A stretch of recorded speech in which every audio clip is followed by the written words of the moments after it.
राधे राधे दोस्तों, आज हम सुनेंगे बृहस्पतिवार व्रत की कथा। तो चलिए सबसे पहले जानते हैं बृहस्पतिवार व्रत की करने की विधि।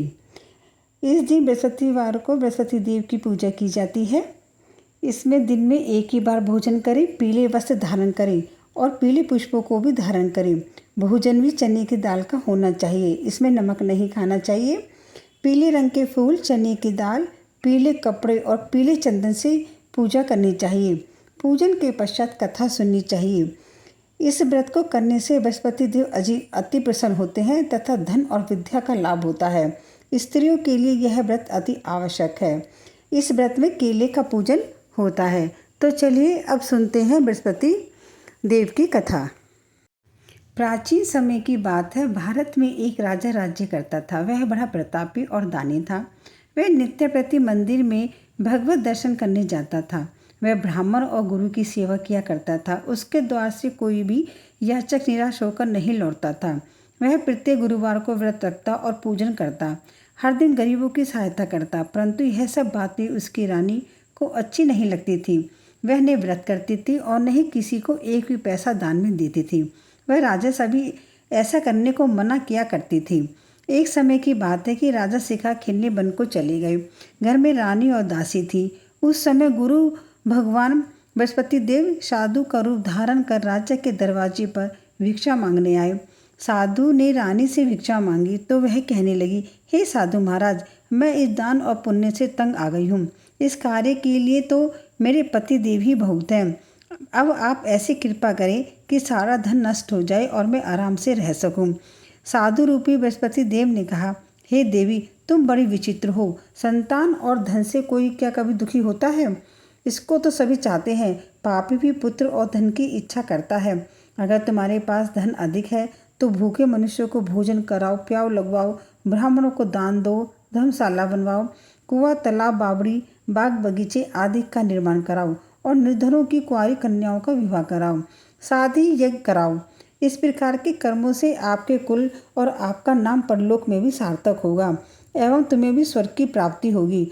परंतु रानी साधु की इन बातों से खुश नहीं हुई। उसने कहा, हे साधु महाराज, मुझे ऐसे धन की आवश्यकता नहीं जिसको मैं अन्य लोगों को दान देती फिरूं तथा जिसको रखने और संभालने में मेरा सारा समय नष्ट हो जाए। साधु ने कहा, हे देवी, यदि तुम्हारी ऐसी इच्छा है तो जैसा मैं बताता हूँ तुम वैसा ही करना। बृहस्पतिवार के दिन घर आंगन को गोबर से लीपना, अपने केशों को पीली मिट्टी से धोना, केशों को धोते समय स्नान करना। राजा से कहना वे हजामत करवाए। भोजन में मांस मदिरा खाना, कपड़े धोबी के यहाँ धुलने देना। इस प्रकार 7 बृहस्पतिवार करने से तुम्हारा सारा धन नष्ट हो जाएगा। यह कहकर साधु महाराज रूपी बृहस्पति देव अंतर्धान हो गए। रानी ने साधु के कहने के अनुसार 7 बृहस्पतिवार तक वैसा ही करने का विचार किया। साधु के बताए अनुसार कार्य करते हुए केवल 3 बृहस्पतिवार ही बीते थे कि उसकी समस्त धन संपत्ति नष्ट हो गई। भोजन के लिए दोनों समय परिवार तरसने लगा और सांसारिक भोगों से दुखी रहने लगा। तब राजा रानी से कहने लगा कि हे रानी, तुम यहाँ पर रहो, मैं दूसरे देश को जाता हूँ, क्योंकि यहाँ पर मुझे सभी मनुष्य जानते हैं, इसलिए मैं यहाँ पर कोई काम नहीं कर सकता। पर अब मैं परदेश जा रहा हूँ, वहाँ कोई काम धंधा करूँगा, शायद हमारे भाग्य बदल जाए। ऐसा कहकर राजा परदेश चला गया। वहाँ जंगल में लकड़ी काट कर लाता और शहर में बेचता। इस तरह वे जीवन व्यतीत करने लगा। इधर राजा के बिना रानी और दासी दुखी रहने लगी। किसी दिन भोजन मिलता और किसी दिन जल पीकर ही रह जाती। एक समय रानी और दासी को 7 दिन बिना भोजन के व्यतीत करने पड़े। तो रानी ने अपनी दासी से कहा, हे दासी, यहाँ पास के नगर में ही मेरी बहन रहती है। वह बड़ी धनवान है। तू उसके पास जा और वहाँ से 5 सेर बेझर मांग कर ले आ, जिससे कुछ समय के लिए गुजारा तो हो जाएगा। दासी रानी के बहन के पास गई। रानी की बहन उस समय पूजा कर रही थी। बृहस्पतिवार का दिन था। दासी ने रानी की बहन से कहा, हे रानी, मुझे आपकी बहन ने भेजा है, मुझे 5 सेर बेझर दे दो। दासी ने यह बात अनेक बार कही, परंतु रानी की बहन ने कोई उत्तर नहीं दिया, क्योंकि वह उस समय बृहस्पतिवार देव की कथा सुन रही थी। जब दासी को रानी की बहन ने कोई उत्तर नहीं मिला तो वह बहुत दुखी हुई। उसे क्रोध भी आया। वह लौटकर रानी से बोली, हे रानी, आपकी बहन तो बहुत ही घमंडी है। वह छोटे लोगों से बात भी नहीं करती। मैंने उससे कहा तो उसने कोई उत्तर नहीं दिया। मैं वापस चली आई। रानी बोली, हे दासी, इसमें उसका कोई दोष नहीं है। जब बुरे दिन आते हैं तब कोई सहारा नहीं देता। अच्छे बुरे का पता विपत्ति में ही लगता है। जो ईश्वर की इच्छा होगी वही होगा। यह सब हमारे भाग्य का दोष है। उधर रानी की बहन ने सोचा कि मेरी बहन की दासी आई थी, परंतु मैं उससे नहीं बोली, इससे वह दुखी हुई होगी। अतः कथा सुन और विष्णु भगवान का पूजन समाप्त कर वह अपनी बहन के घर आई और कहने लगी, हे बहन, मैं बृहस्पतिवार का व्रत कर रही थी। तुम्हारी दासी हमारे घर आई थी, परंतु जब तक कथा होती है, जब तक हम लोग नहीं उठते हैं और नहीं बोलते हैं, इसलिए मैं नहीं बोली। कहो, दासी कैसे आई थी? रानी बोली, बहन, हमारे घर अनाज नहीं था। तुमसे कोई बात छिपी नहीं है। इस कारण मैंने दासी को तुम्हारे पास 5 सेर बेझर लेने के लिए भेजा था। रानी की बहन बोली, बहन देखो, बृहस्पति भगवान सबकी मनोकामना पूर्ण करते हैं। देखो, शायद तुम्हारे घर में ही अनाज रखा हो। यह सुनकर दासी घर के अंदर गई तो वहाँ उसे एक घड़ा बेझर का भरा मिल गया। उसे बड़ी हैरानी हुई, क्योंकि उसने एक एक बर्तन देख लिया था। उसने बाहर आकर रानी को बताया। दासी अपनी रानी से कहने लगी, हे रानी, देखो, वैसे हमको जब अन्न नहीं मिलता था तो हम रोज ही व्रत करते थे। अगर इनसे इस व्रत की विधि और कथा पूछ ली जाए तो उसे हम भी कर लिया करेंगे। दासी के कहने पर रानी ने अपनी बहन से बृहस्पतिवार व्रत के बारे में पूछा।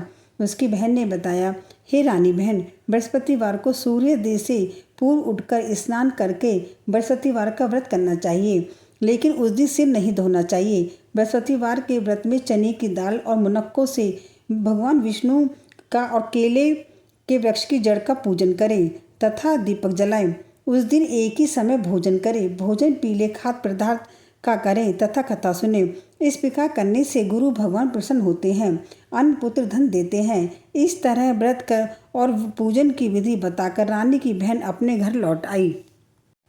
रानी और दासी दोनों ने निश्चय किया कि वह बृहस्पति देव भगवान का पूजन जरूर करेंगी। 7 दिन बाद जब बृहस्पतिवार आया तो उन्होंने व्रत रखा और घुड़साल में जाकर चना और गुड़ बिन लाई तथा उसकी दाल से केले की जड़ में भगवान विष्णु का पूजन किया। अब भोजन कहाँ से आए? दोनों बड़ी दुखी हुई, परंतु उन्होंने व्रत किया था, इस कारण बृहस्पति देव भगवान प्रसन्न थे। वह एक साधारण व्यक्ति के रूप में 2 थालों में सुंदर पीला भोजन लेकर आए और दासी को देकर बोले, हे दासी, यह भोजन तुम्हारे और रानी के लिए है, तुम दोनों करना। दासी भोजन पाकर बड़ी खुश हुई और रानी से बोली, रानी जी, भोजन कर लो। रानी को भोजन के बारे में कुछ नहीं पता था, इसलिए वह दासी से बोली, जा तू ही भोजन कर ले, क्योंकि तू हमारी व्यर्थ में हंसी उड़ाती है। दासी बोली, एक व्यक्ति अभी भोजन दे गया है। रानी कहने लगी, वह भोजन तेरे लिए दे गया है, तू ही भोजन कर। दासी ने कहा, वह व्यक्ति हम दोनों के लिए 2 थालों में भोजन दे गया है, इसलिए मैं और आप दोनों ही साथ साथ भोजन करेंगी। फिर दोनों ने गुरु भगवान को नमस्कार करा और भोजन प्रारंभ किया। उसके बाद वे प्रत्येक बृहस्पतिवार को गुरु भगवान का व्रत और पूजन करने लगी। बृहस्पति देव भगवान की कृपा से उनके पास धन हो गया, परंतु रानी फिर पहले की तरह आलस्य करने लगी। तब दासी बोली, देखो रानी, तुम पहले से भी इस प्रकार आलस्य करती थी। अब तुम्हें धन के रखने से कष्ट होता था, इस कारण सभी धन नष्ट हो गया। अब गुरु भगवान की कृपा से धन मिला है तो फिर तुम्हें आलस्य होता है। बड़ी मुसीबतों के बाद हमने यह धन पाया है, इसलिए हमें दान पुण्य करना चाहिए। तुम भूखे मनुष्यों को भोजन कराओ, प्याऊ लगवाओ, ब्राह्मणों को दान दो, कुआं, तालाब, बावड़ी आदि का निर्माण करवाओ, मंदिर पाठशाला बनवाकर दान दो, कुंवारी कन्याओं का विवाह करवाओ, धन के शुभ कार्यों में खर्च करो, जिससे तुम्हारे कुल का यश बढ़े और स्वर्ग प्राप्त हो और पितृ प्रसन्न हो। दासी की बात सुनकर रानी ने इसी प्रकार के कर्म करने आरंभ कर दिए। इससे उनका काफ़ी यश फैलने लगा। एक दिन रानी और दासी आपस में विचार करने लगी, ने जाने राजा की दशा में होंगे, उनकी कोई खोज खबर नहीं है। गुरु भगवान से उन्होंने प्रार्थना की और भगवान ने रात्रि में राजा को सपन में कहा, हे राजा, उठ, तेरी रानी तुझको याद करती है, अब अपने देश को लौट जा। राजा प्रातःकाल उठकर जंगल में लकड़ियाँ काट कर लाने के लिए जंगल की ओर चल पड़ा। जंगल में गुजरते हुए वह सोचने लगा, रानी की गलती से कितने दुख भोगने पड़े। राजपाट छोड़कर उसे जंगल में आकर रहना पड़ा। जंगल से लकड़ियाँ काटकर उन्हें बेचकर गुजारा करना पड़ा। उसी समय उस जंगल में बृहस्पति देव एक साधु का रूप धारण कर आए और राजा के पास आकर बोले, हे लकड़हारे, तुम इस सुनसान जंगल में किस चिंता में बैठे हो, मुझे बतलाओ। यह सुन राजा के नेत्रों में जल भर आया और वह साधु की वंदना कर बोला, हे प्रभु, आप सब कुछ जानने वाले हैं। इतना कहकर राजा ने साधु को अपनी कहानी सुना दी। महात्मा तो स्वभाव से ही दयालु होते हैं। वे राजा से बोले, हे राजा, तुम्हारी पत्नी ने बृहस्पति देव के प्रति अपराध किया था, जिसके कारण तुम्हारी यह दशा हुई। अब तुम किसी प्रकार की चिंता मत करो, भगवान तुम्हें पहले से अधिक धन देंगे। देखो, तुम्हारी पत्नी ने बृहस्पतिवार का व्रत करना प्रारंभ कर दिया है।